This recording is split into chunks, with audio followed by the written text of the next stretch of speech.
berangkat dari kisah seorang anak muda yang ingin jadi pendekar. Kemudian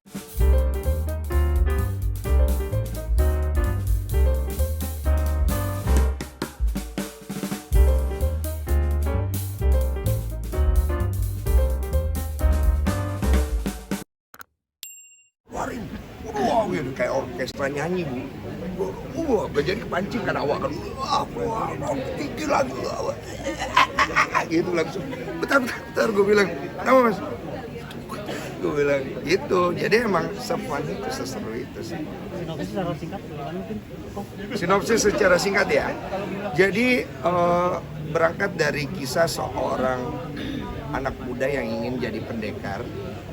Kemudian dia mengalami kejadian yang sangat tidak menyenangkan, di mana dia harus kehilangan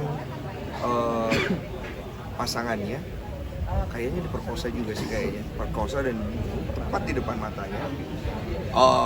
Desanya hancur dan dia tidak punya niat yang lain kecuali balas dendam.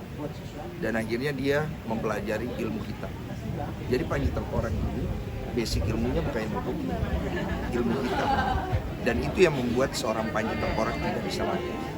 Dan dalam perjalanan dia setelah kematian pasangannya, dia nggak punya tujuan hidup lain selain membantai semua orang-orang yang pernah menghancurkan desanya. Dan setelah itu terjadi, ternyata masih ada hal lain yang harus diselesaikan, tapi bukan satu film yang bilang wah gua harus membantu orang-orang. Nggak, Panji Tengkorak tidak bantu orang. Kalau di dalam cerita ini dia tidak membantu orang, dia malah membantai orang. Tapi yang dibantai ternyata secara tidak langsung itu adalah orang yang jahat.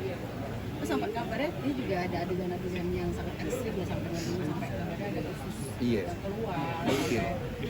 hal yang kayak gitu. Sempat udah kebayangin itu semua dengan akhirnya terjun di film Iya, ini. kebayang. Makanya karakter suara ngikut. Karena pas kita tanya, ini untuk usia berapa mas? Kemungkinan 18 plus katanya, kemungkinan.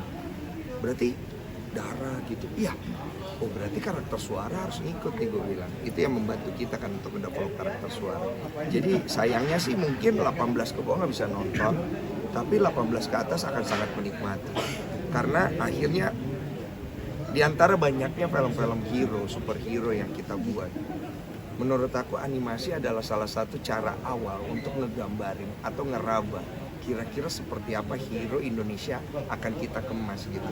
Karena di situ kita bisa explore dengan lebih luas tanpa harus pusing memikirkan masalah teknis, ledakannya, terbangnya, apanya. Itu keren sih. Aku pecinta animasi soalnya. Bang. Iya, pengen tahu juga sih proses bikin film animasi, syuting kayak gimana. Bang. Ternyata memang unik sih, seru. Ada sih, tapi sejauh ini lo happy nggak apa ketagihan gak sih main Ketagihan gini? belum ya Wak ya, kan belum kelar aku ya. Tapi kalau seneng aku senengnya lebih kepada tantangan. Kemudian teman-teman aktor yang lain, aku cinta banget sama mereka, aku suka banget sama mereka very supportive. We like a family. Maksud aku suasana kayak gitu tuh suasana yang mahal. Terus direkturnya, and then bagaimana kita tuh di lead sama direkturnya tanpa kita harus terpressure. Jadi kayak main-main tapi jadi karya yang bagus gitu. Terus pastinya dari Falcon sendiri yang mau punya ide untuk membuat satu film yang kalau kita bilang secara profitable ya. Bukan film yang masuk ke dalam kategori wah cari cuan nih gitu.